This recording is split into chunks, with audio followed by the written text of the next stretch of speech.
2013 সালে কি হয়েছিল যে ভয়াবহ বন্যা হয়েছিল এবং কেন এর পিছনে কি কোন রহস্য কাহিনী আছে কেদারনাথ মন্দিরে বন্যা হয়েছিল কি কারণের কেদারনাথ আজকে আমরা এই ভিডিওটা আলোচনা করব খুব গুরুত্বপূর্ণ একটি ভিডিও তোমাদের সাথে তোমাদের মাঝে শেয়ার করব এবং আছি আমি প্রসেন মালাকার দেখতে থাকো। ঢাকা যেমন মসজিদের শহর, ভারত হলো মন্দিরের দেশ। পুরো ভারতে যত মন্দির আছে পুরো বিশ্বে তত মন্দির নেই।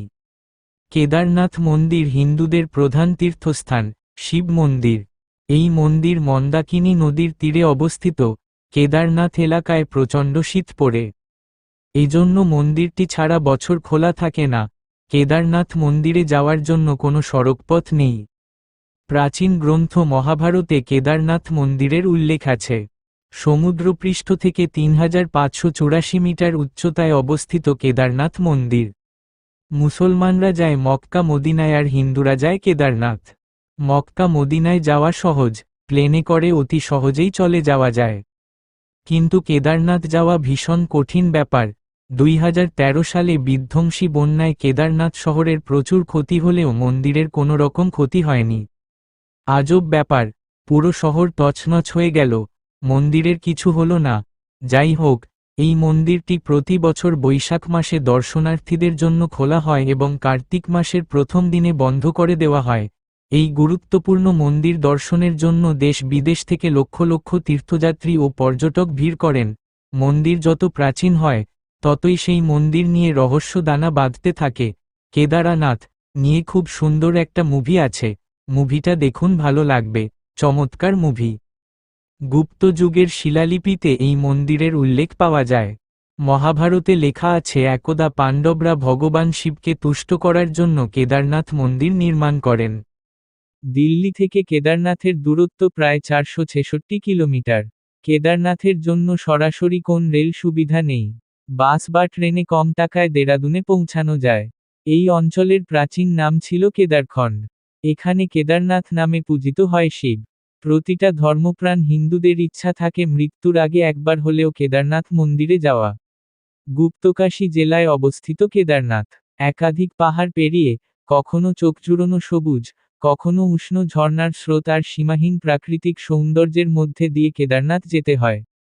কেদারনাথের 2013 সালের ভয়াবহ বন্যার রহস্য কাহিনী মূলত কেদারনাথ মন্দিরে যে ভয়াবহ বন্যা হয়েছিল 2013 সালে একটা ওয়েবসাইট থেকে এবং ইনস্টাগ্রামের থেকে এই ভিডিওটা আমরা পেয়েছি, সেই ভিডিওটা আপনাদের মাঝে শেয়ার করব। তার আগে এই ভিডিওটা দেখতে থাকুন। 2013 সালে केदारनाथ में अचानक बादल फट गया है, सब लोग ऊपर की तरफ भाग रहे हैं, भगवान बचा लेना।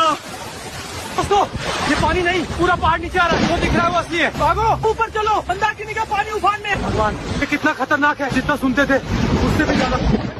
तो ये सबसे बड़ा पानी अभी गिरने वाला है। ये पहाड़ का पूरा ग्लेशियर टूटकर नीचे आ रहा है। हे शिव, ये कैसा स्वरूप दिखा रहे हो? तो मैं उत्तर प्रजापति से लाइव दिखा रहा हूँ पूरा रास्ता। दोस्तों, ये केदारनाथ में अचानक बादल फट गया है, सब लोग ऊपर की तरफ भाग रहे हैं, भगवान बचा लेना। दोस्तों, ये पानी नहीं, पूरा पहाड़ नीचे आ रहा है, वो दिख रहा है वो असली है। भागो ऊपर चलो, मंदाकिनी का पानी उफान में। भगवान, ये कितना खतरनाक है, जितना सुनते थे उससे भी ज्यादा। तो ये सबसे बड़ा पानी अभी गिरने वाला है। ये पहाड़ का पूरा ग्लेशियर टूटकर नीचे आ रहा है। हे शिव, ये कैसा स्वरूप दिखा रहे हो? तो मैं उत्तर प्रजापति से लाइव दिखा रहा हूँ पूरा रास्ता बह चुका है, नीचे जाने का कोई रास्ता ही नहीं बचा। ये पूरा इलाका पानी में बदल गया। भगवान जाने ये क्या हो रहा है। কেদারনাথের 2013 সালের ভয়াবহ বন্যার রহস্য কাহিনী মূলত এক অলৌকিক ঘটনাকে কেন্দ্র করে, যেখানে ভীমশিলা নামক একটি বিশাল পাথর বন্যার জলকে দুই ভাগে বিভক্ত করে মন্দিরকে রক্ষা করেছিল, যা মানুষের বিশ্বাস ও প্রকৃতির লীলার এক অদ্ভুত সমন্বয়। এই বিপর্যয় মন্দির ও আশেপাশের এলাকা ধ্বংস করলেও এই ঈশ্বরের বর্ম মন্দিরকে রক্ষা করে এবং মানুষের মনে ঈশ্বরের প্রতি ভক্তি ও আস্থা আরও বাড়িয়ে তোলে। বন্যার পটভূমি ও রহস্য। প্রাকৃতিক দুর্যোগ। 2013 সালের জুন মাসে উত্তরাখণ্ডে ভয়াবহ মেঘভাঙা বৃষ্টি ও আকস্মিক বন্যায় কেদারনাথ উপত্যকায় ব্যাপক ক্ষয়ক্ষতি হয়। হাজার হাজার মানুষ প্রাণ হারায় এবং সবকিছু ধ্বংস হয়ে যায়। মন্দিরের সুরক্ষা।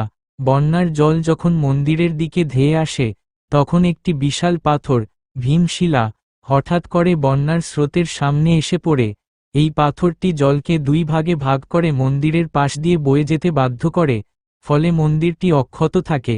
মানুষের বিশ্বাস এই পাথরটিকে ভীমশিলা বা ঈশ্বরের বর্ম হিসেবে গণ্য করা হয়, যা ঈশ্বরের অলৌকিক হস্তক্ষেপ হিসেবে কাজ করে বলে বিশ্বাস করা হয়। মন্দির ও মানুষের ভূমিকা। ঐতিহাসিক ও পৌরাণিক প্রেক্ষাপট কেদারনাথ মন্দিরটি মহাভারত ও পাণ্ডবদের সঙ্গে সম্পর্কিত। যুদ্ধের পাপ মোচনের জন্য পাণ্ডবরা এখানে শিবের তপস্যা করেছিলেন বলে প্রচলিত। আধ্যাত্মিক কেন্দ্র কেদারনাথ শুধু একটি মন্দির নয়, এটি ভারতের অন্যতম পবিত্র তীর্থস্থান যা আধ্যাত্মিকতা ও প্রকৃতির মেলবন্ধন ঘটায়।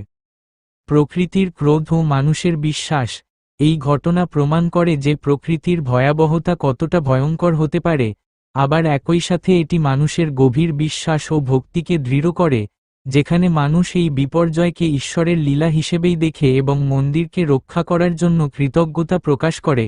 সংক্ষেপে, কেদারনাথের বন্যার রহস্য হল প্রকৃতির ভয়াবহতা ও মানুষের ভক্তির এক অদ্ভুত মিশ্রণ, যেখানে একটি পাথর ঈশ্বরের বর্মের মতো কাজ করে মন্দিরকে রক্ষা করে, যা এক মহাজাগতিক রহস্যের ইঙ্গিত দেয়। যদি বন্ধুরা এই ভিডিওটা ভালো লেগে থাকে তাহলে লাইক শেয়ার কমেন্ট করবেন আর বন্ধুদের মাঝে শেয়ার করবেন আর সবাই ये কমেন্টে केदारनाथ में নমঃ শিবায় अचानक দেখবেন। बादल फट गया है, सब लोग ऊपर की तरफ भाग रहे हैं। भगवान बचा लेना। दोस्तों, ये पानी नहीं, पूरा पहाड़ नीचे आ रहा है। वो दिख रहा है वो असली है। भागो, ऊपर चलो, मंदाकिनी का पानी उफान में। भगवान, ये कितना खतरनाक है, जितना सुनते थे उससे भी ज्यादा। तो ये सबसे बड़ा पानी अभी गिरने वाला है। ये पहाड़ का पूरा ग्लेशियर टूटकर नीचे आ रहा है। हे शिव, ये कैसा स्वरूप दिखा रहे हो? तो मैं तक प्रजापत भाई से लाइव दिखा रहा हूँ। पूरा रास्ता दोस्तों, ये केदारनाथ में अचानक बादल फट गया है, सब लोग ऊपर की तरफ भाग रहे हैं। भगवान बचा लेना। दोस्तों, ये पानी नहीं, पूरा पहाड़ नीचे आ रहा है। वो दिख रहा है वो असली है। भागो, ऊपर चलो, मंदाकिनी का पानी उफान में। भगवान, ये कितना खतरनाक है, जितना सुनते थे उससे भी ज्यादा। तो ये सबसे बड़ा पानी अभी गिरने वाला है। ये पहाड़ का पूरा ग्लेशियर टूटकर नीचे आ रहा है। हे शिव, ये कैसा स्वरूप दिखा रहे हो? तो मैं तक प्रजापत भाई से लाइव दिखा रहा हूँ। पूरा रास्ता बह चुका है, नीचे जाने का कोई रास्ता ही नहीं बचा। ये पूरा इलाका पानी में बदल गया। भगवान जाने ये क्या हो रहा है।